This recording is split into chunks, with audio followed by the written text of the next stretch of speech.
Yes. You know, before I forget, is my friend back? Petroleum Authority of Uganda. Oh, you are there. Okay, there was a question that I needed to ask so that you keep it as part of what you will help you with.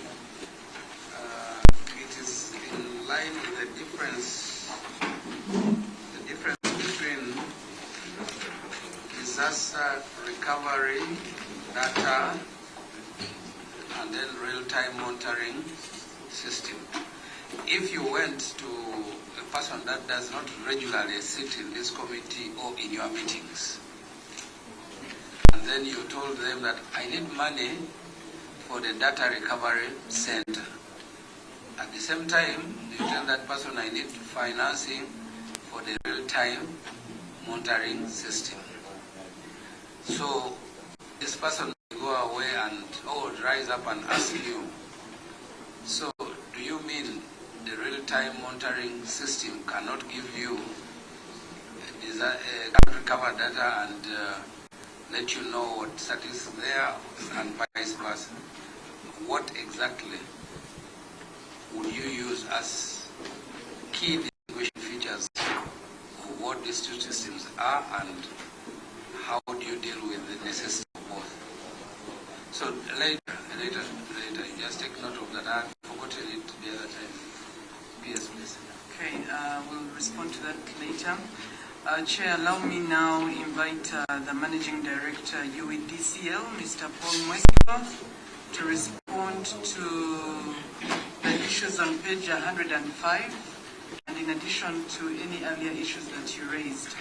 Mr. Mwesigwa. Thank you, PS, through my Minister. Honorable Chair, the report that I'm going to take member through is on page 105. Page 105. The first issue that was raised here was in relation to the following completion of Omeme concession. What is the current UEDCL network coverage, the customer base, and the energy loss?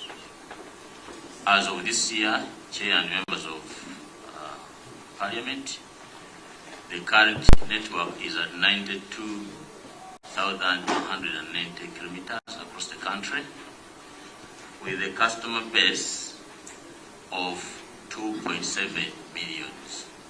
Since we took over, we've added 234,000 customers.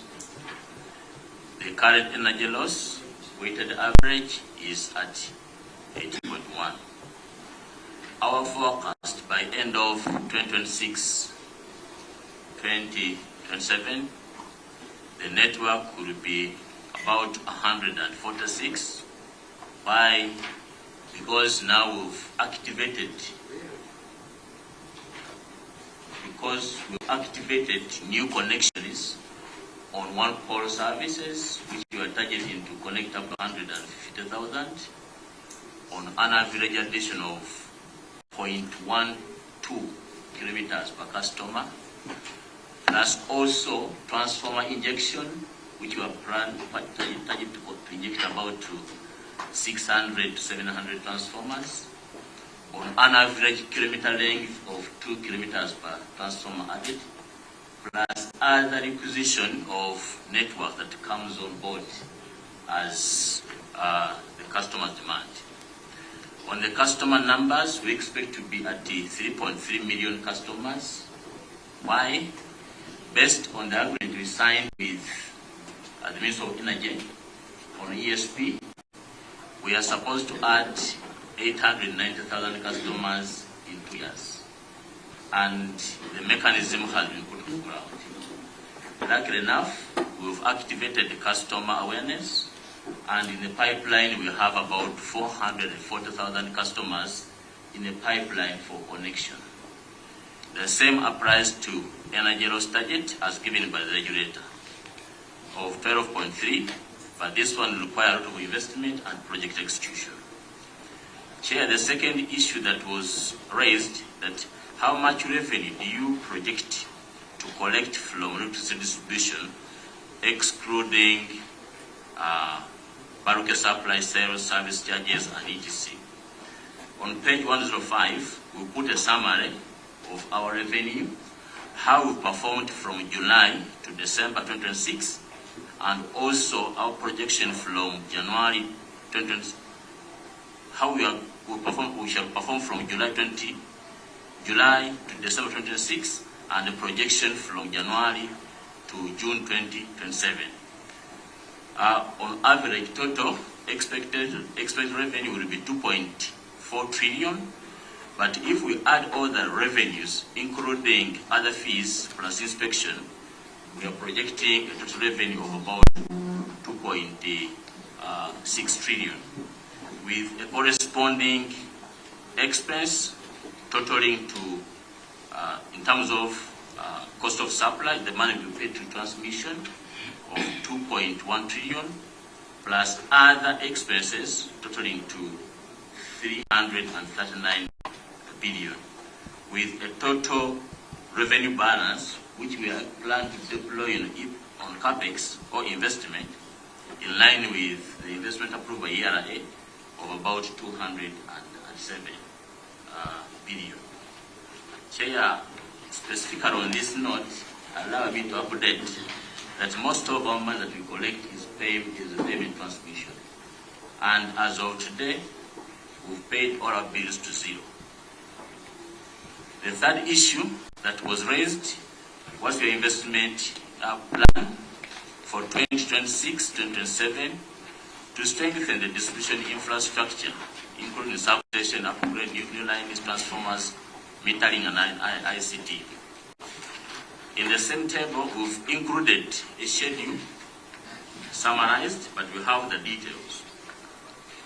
The total number of projects we plan to implement under our capex, for example, 2026, adds to about 812 projects, but categorized into work in progress, growth and access, reliability, quality of supply, metering, access, and new connection. How are we planning to get this money on board year by year? Our total projection that we are planning to spend in the next 5 years to normalize stability is about 951 million US dollars. On a yearly basis, 130 for 2026, 187 for 2027, 154 for 2028, and 144 for 2029, and 2030, 119.5. And we expect to raise this money in different forms through the tariff, as we recover money from the regulator as allocated. The other one is the internal fund through the recovery of the invested activities, through commercial debt, 50 for 2026. We've already secured that one through ABSA. Back, and at same price 2030. We are also in discussion through the Minister of Energy for financing of $70 million under the concession loans as organized by the World Bank. Based on we are estimating a projection of capex shortfall of 338 million US dollars if we are to achieve what we are supposed to do. Chair and honorable members, the fourth question that came around was, how many new connections do you plan to implement under ESP? Although I've mentioned it before, but to be specific, the agreement we signed with of Energy is to connect 896,000 customers, of which 171 customers are one pole, and 724 are no pole. In total, how many customers have we connected on the network under ESP? Last year, we had connected about 54,000 customers. The project delayed a bit because because we signed an agreement in July 2025. But we've activated contracts for supply of materials with 6 suppliers of meters, 4 suppliers of conductors and cables in order for us to catch up with the deployment of 1,019 staff in order to do the connections to expedite this project. The 5th item that was raised, that what strategies are in place to reduce technical and commercial losses, vandalism, power theft, and what performance benchmark are you committing for the reliability and voltage quality? Chair and members of Parliament, on the side of technical, based on the recent study, it was established that 75% of the total loss is mainly technical. But technical losses has inputs from investment and also the support required from the transmission support backbone. Because we need to appreciate that some of the technical losses are arising from the longer distances of distribution lines. For example, in principle, a distribution line that is loading up to 4 to 6 megawatt should not exceed 60 kilometers. But even up to now, we are still serving some areas like Mityana at the 33 kV. That means in the middle you expect a lot of technical losses. But, and the outages, blah, blah, blah. But working with transmission, and that's why the transmission investment plan is quite critical if we have achieved the technical losses. I can also give an example of recent transmission has commissioned a substation in Kasana, that is in Ruwero. We've been supplying through a 33 kV line, Kasana up to Kaf. That's 160 kilometers, roughly. So the technical losses incurred on that line were just over and above the roof. So such investments, combined transmission and distribution, will enable us to manage technical losses, plus our 33 kV line investments in substations like Majije. We're in the final stages of concluding the land issue. Chigo, we've advertised for land there. Even Nakasero Hill, Bulowa, Nantabulirwa, and Muwende road management. On the side of commercial losses, Chair and members of Parliament, the balance of 24.9% relate to commercial losses. Unfortunately, we have a financing Greek here, which we've appealed to the regulator to finance us, because we need these activities to be acted upon, and we are engagement with the regulator on that. That's what we wanted. Yeah, for this year, I wanted $10 million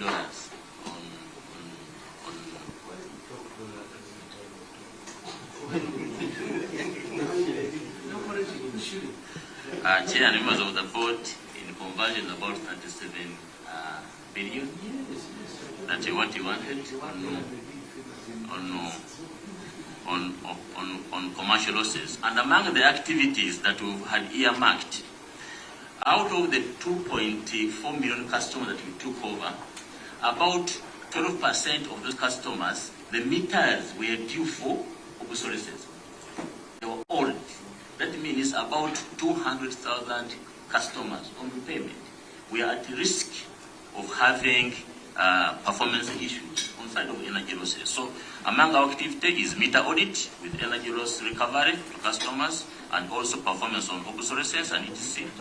Power safety and amnesty. We just ended the water campaign where we registered 36 customers, registered themselves that they are using power illegally, and we are now normalizing their connections. Replacement of 40 meters. We've replaced 45,000 meters so far since we took over. Meter upgrade from single to 3-phase for load balancing.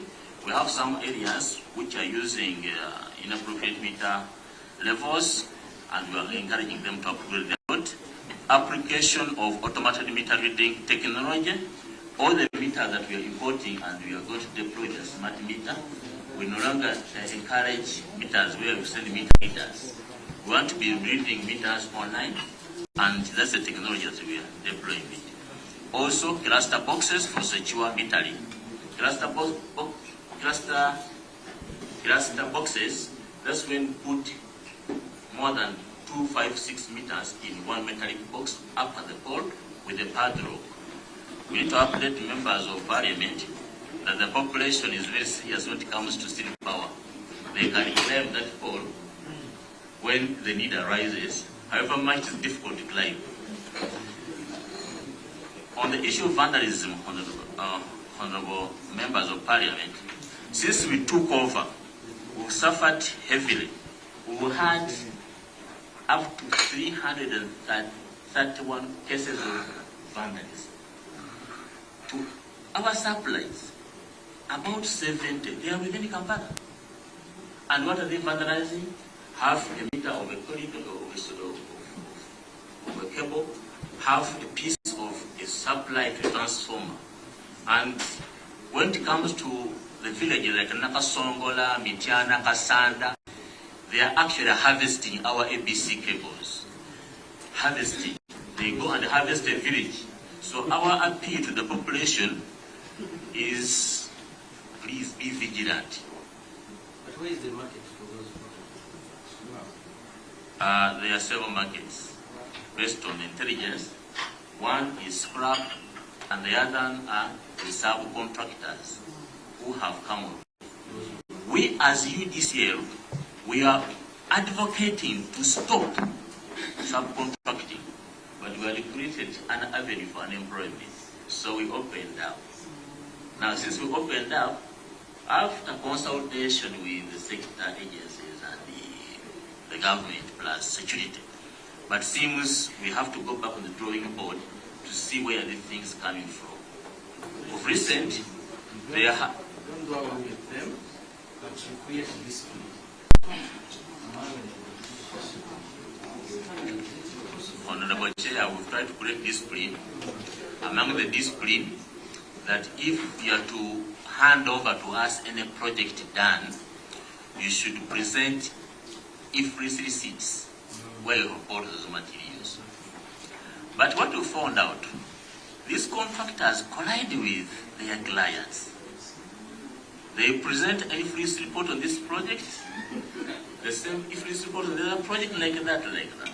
So it becomes a circulating document all over. But the biggest harvest that we had, especially up country, is ABC conductor. And it is hammering us. Mainly in Luweru, Chichusa, Muwende, Michana, Kasanda, Kamuli Namasagari.